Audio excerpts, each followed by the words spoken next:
Hello students, आज हम हमारा नेक्स्ट टॉपिक चालू करेंगे जो कि है फ्लेम फोटोमेट्री।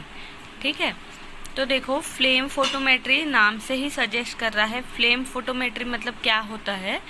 फ्लेम फोटोमेट्री में फ्लेम का यूज़ किया जाता है अलग अलग एलिमेंट्स को डिटेक्ट करने के लिए। ठीक है, तो flame photometry is nothing but is based on the measurement of intensity of light emitted when a metal is introduce in a flame. मतलब क्या है, अगर हमारे पास जैसे कि हम लोग क्रोमेटोग्राफी में देख रहे थे, वैसे फ्लेम फोटोमेट्री में भी हमारे पास अगर कुछ सैंपल दिया गया है जिसमें कि अगर मेटल प्रेजेंट है और वो हम फ्लेम फोटोमेट्री में मतलब वो हमारा सैंपल इंट्रोड्यूस करते हैं, तो हमारी जो फ्लेम वहाँ से निकलती है उसके बेसिस पे हम लोग बता सकते हैं कि हमारा जो मेटल है वो कौन सा है।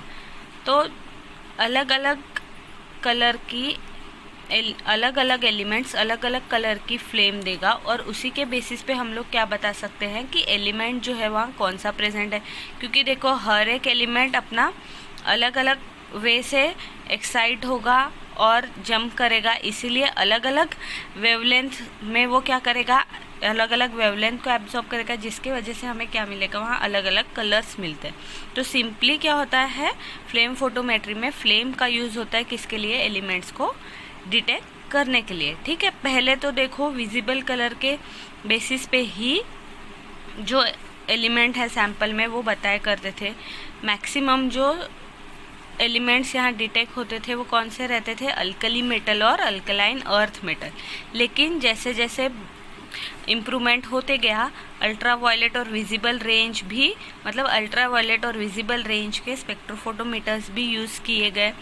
ठीक है, उसके बाद जो स्पेक्ट्रोफोटोमेट्रिक मेथड थी वो इतनी ज़्यादा यहाँ काम आते गई कि उससे फिर सोडियम, पोटेशियम, कैल्शियम और मैग्नीशियम भी डिटेक्ट होने लगे। मतलब पहले पहले क्या था, सिर्फ विजिबल कलर के बेसिस पे सिर्फ उसका मतलब अल्कलाइन और अल्कली अर्थ मेटल ही डिटेक्ट होते थे। लेकिन जैसे जैसे वहाँ इम्प्रूवमेंट हुआ बाकी भी एलिमेंट्स डिटेक्ट होने लगे। ठीक है, तो फ्लेम फोटोमेट्री जो है उसको फ्लेम इमिशन स्पेक्ट्रोस्कोपी भी बोलते हैं, क्योंकि यहाँ क्या हो रहा है, जो फ्लेम है, फ्लेम क्या करता है, एनर्जी प्रोवाइड करता है हमारे एटम्स को क्या करने के लिए, एक्साइट होने के लिए। ठीक है, मतलब जैसे ही हम हमारा सैंपल फ्लेम में इंट्रोड्यूस करते हैं वो हमारा सैंपल वहाँ क्या हो जाता है, एक्साइट हो जाता है फ्लेम की एनर्जी लेके, इसलिए इसको फ्लेम इमिशन स्पेक्ट्रोस्कोपी भी बोलते हैं।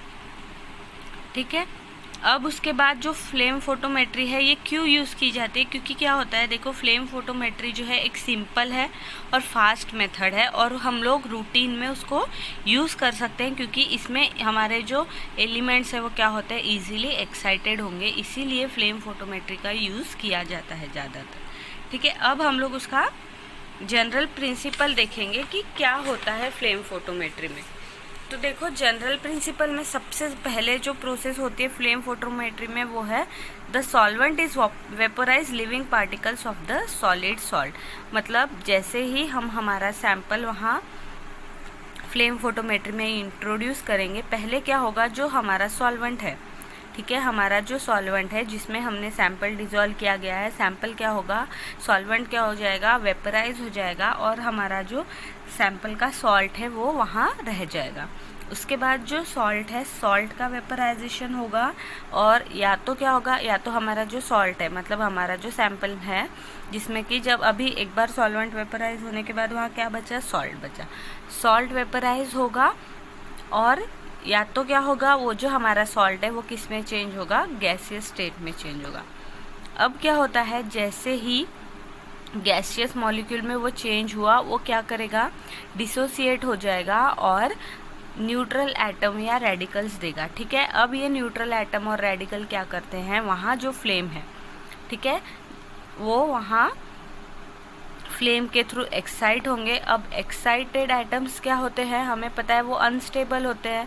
अनस्टेबल होने की वजह से वो क्या करेंगे, या तो जो अपना फोटॉन है वो एमिट करेंगे और लोअर एनर्जी पे आएंगे, या तो अगर लोअर एनर्जी पे वो अनस्टेबल है तो वो कुछ एब्जॉर्ब करके हायर इस पे चले जाएंगे। ठीक है, पर ज़्यादातर क्या होता है, फोटोन एमिट, क्योंकि फ्लेम के थ्रू हम ऑलरेडी उसको एक्साइट कर रहे हैं, तो एक्साइट होने के बाद वो क्या होगा, वो अनस्टेबल हो जाएगा, इसलिए वो फोटोन वहाँ से एमिट करेगा और तुरंत लोअर एनर्जी स्टेट पे आ जाएगा, मतलब अनएक्साइटेड पे।